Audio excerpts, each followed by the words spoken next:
تو جو حصہ ان کے شریکوں کا ہوتا ہے وہ تو اللہ کی طرف نہیں جا سکتا، اور جو حصہ اللہ کا ہوتا ہے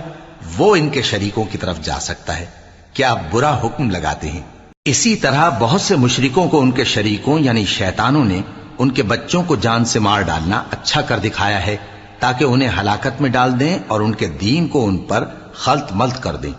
اور اگر اللہ چاہتا تو وہ ایسا نہ کرتے۔